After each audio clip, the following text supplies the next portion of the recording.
नमस्कार दर्शकों, आप देख रहे हैं टीवी 30 इंडिया का विशेष कार्यक्रम निरोग मंत्रा और मैं हूं आपके साथ राजदीप तोमर। दर्शकों, आज हमारे साथ मौजूद हैं डॉक्टर आकाश राज गुप्ता जी, जो कि चर्म रोग विशेषज्ञ हैं। उनसे हम जानेंगे चर्म रोग के बारे में, साथ ही उनसे महत्वपूर्ण बातों पर चर्चा करेंगे। डॉक्टर साहब, आपका स्वागत है टीवी 30 इंडिया पर। नमस्कार डॉक्टर साहब, हम चर्म रोगों के विषय में जानें उससे पहले हम आपके बारे में जानना चाहते हैं संक्षिप्त रूप से कि आप कहाँ के रहने वाले हैं और कहाँ से आपने शिक्षा ग्रहण की, और जो आपका सफ़र था जो इस चिकित्सा के क्षेत्र में आने का, उसके विषय में थोड़ा सा। मेरा नाम डॉक्टर आकाश राज गुप्ता है और मैं एटा से बिलोंग करता हूँ। मैंने वैद्य यज्ञदत्त शर्मा महाविद्यालय खुर्जा से BMS पास आउट किया है और फिर मैंने MD किया कानपुर यूनिवर्सिटी से। उसके बाद मैंने DPH किया। फिर यहाँ तक मेरे को आने में जो था, मैंने चर्म रोग को इस वजह से चुना क्योंकि इस समय ये बीमारी जो है काफ़ी ज़्यादा बढ़ चुकी है और इसका कोई सही तरीके से नॉलेज नहीं है कि किस चीज़ में क्या दवाइयाँ लेनी चाहिए, क्या घरेलू उपचार करने चाहिए, किसी को कोई नॉलेज नहीं है। इस वजह से फिर मैं इस लाइन में जब आया तो मैंने आयुर्वेदिक को अपना सिद्धांत बनाया और यहाँ पर मैं आगे मेडिसिन प्रोवाइड करा रहा हूँ। आयुर्वेद को लेकर आप चिकित्सा पद्धति पे काम कर रहे हैं। किस तरीके के जो आपके पास लोगों का आना है इस समय, जो मरीजों का आना है, किस तरीके की समस्या लेकर आपके पास आते हैं? इस समय जो पेशेंट हैं वो सूखी खुजली के, सोराइसिस के, इस तरह के पेशेंट काफ़ी ज़्यादा हैं। सूखी खुजली जो है इस समय इसमें ज़्यादा फैलती है क्योंकि जब गर्मियाँ पड़ती हैं तो हमारे शरीर में जो पसीना निकलता है और जो जीन्स वगैरह है, टाइट शर्ट, टाइट पैंट वगैरह पहनते हैं, उसमें जो पसीना आया वो हमारी बॉडी के अंदर ही रहता है। जब वो बॉडी के अंदर रहता है तो वो पसीना केवल जीन्स में और जो रहता है तो आपके स्किन जो है एब्जॉर्ब करती रहती है। फिर जब शाम को आप जब जाके कपड़े उतारते हैं तब वहाँ पे पसीने की वजह से रैशेस स्टार्ट हो जाते हैं। जब वो रैशेस स्टार्ट हो जाएंगे वो सूखी खुजली में इन्वॉल्व हो जाते हैं और धीरे धीरे करके शुरुआत में इंसान अवॉइड कर देता है इस चीज़ को कि कुछ हुआ था, कि खुजली हुई तो उन्होंने एविल है, डेकोडॉन है, इन टैबलेट को ले लेते हैं, उसके बाद उनको आराम मिल जाता है। बट ये बॉडी के अंदर इतना ज़्यादा फैलने लगता है कि वो कभी भी ठीक ना हो पाता है। फिर सबसे ज़्यादा महत्वपूर्ण बात इसमें ये भी आती है कि इस समय जो खान पान चल रहा है, जैसे इंसान आजकल ज़्यादातर जंक फूड की तरफ मूव कर रहा है। धीरे धीरे अपने घर का खाना पीना छोड़ दिया है, होटलों का खाना खाना, जंक फूड्स खाना, मोमोज़ है, बर्गर है, चाउमीन है। ये क्या करता है, हमारी आंतों में जाके चिपक जाता है। आंतों का जो छेद होता है वो स्टूल पास करने के लिए है और जब वो खाना हमारा पच जाता है तो जैसे जैसे हम जंक फूड्स वगैरह की तरफ मूव कर रहे हैं तो जंक फूड क्या करता है, मैदा वगैरह रहता है वो फूलता है, आंतों में जाके वो चिपक जाएगा। जब चिपकने के बाद में जो हमारे स्टूल पास करने जो वेस्टेज फूड है वो पास करने के लिए वो छेद जो है छोटा छोटा होने लगता है। और जैसे जैसे हम लोग हैबिट होते जा रहे हैं जंक फूड्स की तरफ, तो हमने जैसे उसको लिया तो वो आंतों में एकदम छोटा छेद हो जाता है, जिससे हमारा डाइजेशन सिस्टम ठीक नहीं रहता और सूखी खुजली है, सोराइसिस है, फंगल्स हैं, इस तरह के पेशेंट काफ़ी ज़्यादा इंक्रीज़ होने लगे हैं। उनके लिए मेरा कहना ये है कि वो लोग जंक फूड को इतना ज़्यादा हैबिचुअल ना हो कि बाद में उनको परेशानी हो और सादा खाना की तरह प्रेरित हों।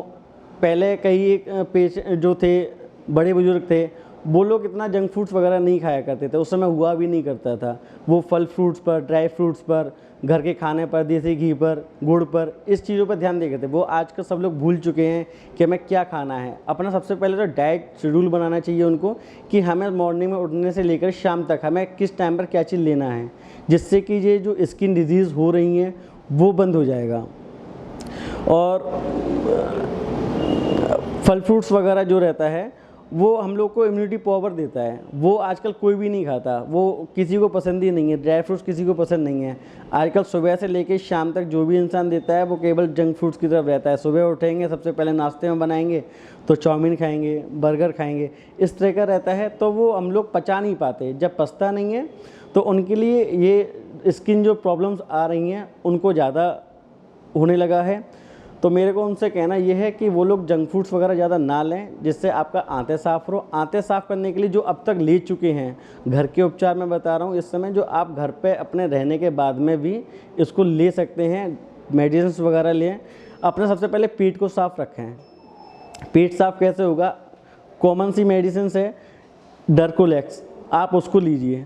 उससे आप अगर नाइट में लेते हैं तो सुबह आपको अप्रॉक्स 3 to 4 टाइम पास होने के लिए जाएंगे। उसके बाद जब आप फ्रेश हो जाएंगे तो आपकी आंतों में जो मल चिपका हुआ है वो क्लियर हो जाएगा। जब वो क्लियर हो जाएगा तो आपको स्किन डिजीज़ कम होंगी। और उसके साथ में आपको जब आंतों में मालूम पड़े, आप कहते हैं कि नहीं मेरे को ऐसी कोई प्रॉब्लम्स वगैरह नहीं है, तो आप अपने खुद में घर में परीक्षण कर सकते हैं। आपको कॉमनली प्रॉब्लम होती है एसिडिटी की, जब आपका मल वगैरह आंतों में चिपक जाता है जिससे एसिडिटी की समस्या होती है। सुबह पानी की उल्टियाँ होती हैं, गैस वगैरह बनती है। खाना खाने के बाद में 3 से 4 बार फ्रेश होने के लिए जाना पड़ता है। जब आप कुछ खा लेंगे उसके बाद ही आपको फ्रेश होने का मन करता है कि अब मेरे को फ्रेश होना चाहिए। तो ये सब केवल आपके लिवर और आंतों की वजह से होता है कि आपके उस जगह पे डाइजेशन सिस्टम ठीक नहीं हो पा रहा है, क्योंकि हम लोग मैदा बेसन के थ्रू जो भी चीज़ ले रहे हैं वो जो है बहुत ज़्यादा हम लोग को परेशान करती है, जिससे हम लोग को प्रॉब्लम्स यही होने लगता है जैसे उल्टियाँ होना, गैस वगैरह बनना। ये मेन प्रॉब्लम्स हैं। जैसा कि अभी देखा जाता है कि बहुत लोगों को वाइट कलर के जो स्पॉट हो जाते हैं हाथों में, स्किन पे, उसके लिए क्या, वो किस वजह से होते हैं या उसका लिए क्या उपचार किया जा सकता है, या उसके लिए पहले से हमें ऐसी कौन सी चीज़ें जो जिस पे ध्यान रखना है जिससे ना हो? और भी जो प्रॉब्लम्स चल रही हैं जैसे लेडीज़ों में, और अब जेंट्सों में बहुत कम रेयर चांसेस होते हैं, बट लेडीज़ों में काफ़ी ज़्यादा होता है कि उनको झाइयाँ होने लगती हैं, ब्लैक स्पॉट्स होने लगते हैं उनके चिक पर, आँखों के नीचे काले डार्क सर्कल बन जाते हैं। उसका कारण ये होता है कि वो लोग अपनी नींद पूरी नहीं कर पाते हैं, उनको जो फूड चाहिए तो वो फूड नहीं ले पाते हैं, पानी की मात्रा कमी हो जाती है, टेंशन्स होती हैं। तो उनको जो है जाके जिनको झाइयों की प्रॉब्लम है वो अपना घर पर रहते हुए नींद पूरी प्रॉपर लें और डाइट ठीक करें, जिससे उनको डाइट वगैरह नींद वगैरह पूरी लेंगे तो उनको ये जो झाइयों वाली प्रॉब्लम है वो ख़त्म होने लगेगी। और झाइयाँ जो है एक बार अगर किसी को हो जाता है तो वो थोड़ा टाइम लेता है हटने के लिए, तो उसके लिए कुछ मेडिसिन्स वगैरह चलती हैं, तो उसके लिए आपको डॉक्टर से मिलना पड़ेगा। मगर जैसे डॉक्टर बताते हैं आपको कि आपको ये चीज़ लेना है तो बराबर उसको फॉलोअप करना चाहिए, जिससे नींद वगैरह पूरी होना, पानी की कमी पूरी करना बॉडी के अंदर, और मेडिसिन वगैरह जिसको वो झाइयाँ हटाया जा सके। क्योंकि बगैर मेडिसिन के अब झाइयाँ नहीं हट सकती, क्योंकि आपकी जो पुरानी बीमारी थी वो बन चुकी है उस जगह पे, उसको कोई मेडिसिन से हटाया जा सकता है। बाकी की आप जो है कि घर पे रहते हुए जो डॉक्टर बताएंगे आपको फॉलोअप करने के लिए, उस चीज़ को बराबर करते रहें। लेडीज़ों में एक मेन प्रॉब्लम और रहती है वाइट पानी डिस्चार्ज की। वो सफ़ेद पानी के लिए भी उनको डॉक्टर से कंसल्ट करना चाहिए। सफ़ेद पानी को बहुत से लोग लिकोरिया बोलते हैं। तो लिकोरिया जो है वेजाइना वगैरह साफ़ ना होने की वजह से ये मेन प्रॉब्लम होने लगती है। तो उनके लिए ये है कि आयुर्वेदिक में बहुत अच्छा इलाज है लिकोरिया के लिए, तो आप किसी आयुर्वेदिक डॉक्टर से कंसल्ट करें तो लिकोरिया जल्दी ठीक हो जाएगा। और पाइल्स की इस समय मेन प्रॉब्लम चलती है, एक लोगों को पाइल्स है और वो ऑपरेशन की तरफ मूव करने लगते हैं कि मेरे को उसी से आराम मिलेगा ऑपरेशन से। बट ऑपरेशन करने के बाद में भी अगर आपका डाइजेशन सिस्टम ठीक नहीं है, आपकी डाइट ठीक नहीं हो रही है, तो पाइल्स भी आपका प्रॉपर ठीक नहीं होगा। पाइल्स के लिए भी आयुर्वेदिक में बहुत अच्छा इलाज है। आप किसी आयुर्वेदिक डॉक्टर से मिल सकते हैं तो वो आपको पाइल्स के बताएंगे। सबसे पहले आपका खाना पीना भी चेंज करना पड़ेगा, जो डाइट बना के देते हैं उस डाइट की तरफ आपको देखना पड़ेगा कि आप डाइट क्या ले रहे हैं। आयुर्वेदिक में सबसे बड़ी बात ये होती है कि आपको जो प्लान बताया गया है, जो मेडिसिन दी गई हैं, तो आप अगर उसको लेंगे तो पाइल्स जल्दी ठीक हो जाता है। पाइल्स के लिए आपको बादी चीज़ें जैसे रहती हैं, अरहर की दाल है, अरबी है, उड़द की दाल है, इन चीज़ों को बंद करना पड़ेगा, जिससे आपको जैसे बहुत से बादी पाइल्स वगैरह रहते हैं उनको आराम मिलेगा इस चीज़ों से।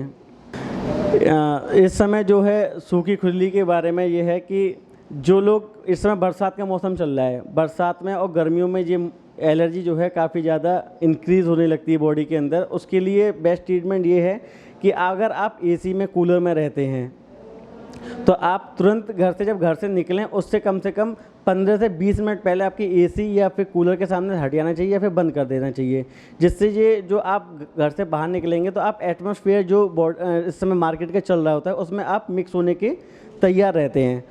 तो आप जब घर से बाहर निकलेंगे उससे पहले 15 से 20 मिनट पहले आप अपने इस बात को बॉडी तैयार हो जाती है कि हाँ अब मैं धूप ले सकता हूँ। दूसरी बात ये है कि अगर आप घर में भी आ रहे हैं तो तुरंत आने के बाद में ठंडा पानी ना पिएं, कम से कम 5 से 10 मिनट का वेट करें, जिससे आपकी जो घर का वातावरण है उसमें आपकी बॉडी एब्जॉर्ब कर सकती है, कि मिक्स हो सकती है कि हाँ अब मैं इस चीज़ को लेने के लिए तैयार हूँ। कई लोग इस तरह से करते हैं कि वो अपने काम से करने के बाद घर पहुंचते हैं और सीधे एसी ऑन किया या कूलर चालू वहाँ जाके बैठ जाते हैं, जिससे पसीना तो सूख जाता है, मगर वही बीमारी बाद में काफ़ी ज़्यादा इंक्रीज़ होने लगती है। तो ऐसा बिल्कुल भी ना करें। अपने घर पे जब जाते हैं तो कम से कम 15-20 मिनट पहले के लिए अपने घर का फ़ोन कर दें, उससे ये रहता है कि आपके कूलर एसी बंद मिलेगा या फिर दूसरे कमरे में शिफ्ट हो सकते हैं जहाँ पे केवल पंखा चल रहा हो।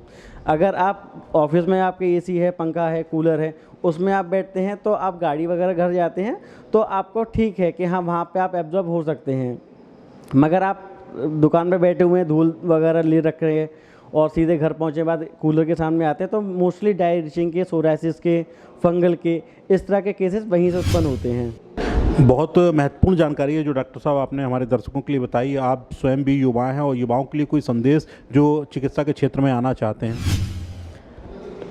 युवाओं के लिए मेरा संदेश ये है कि मेडिकल लाइन सेवा के लिए बना हुआ है।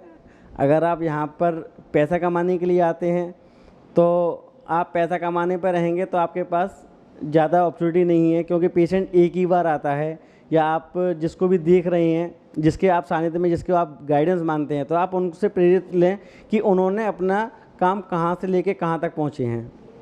अगर आप मेडिकल लाइन में आ रहे हैं तो सबसे पहले तो आपको ये सोच छोड़ देना चाहिए कि आपको रात में सोना भी है, क्योंकि हमारा उद्देश्य यही रहता है कि अगर पेशेंट बीमार है, अगर मैंने डिग्री ली है सेवा करने के लिए, तो आपको अगर पेशेंट अगर कभी रात में बुलाए या फिर दिन में बुलाए तो आपको हमेशा तत्पर तैयार रहना चाहिए कि हमें उसकी हेल्प करनी है, वो भी विदाउट एनी कॉस्ट।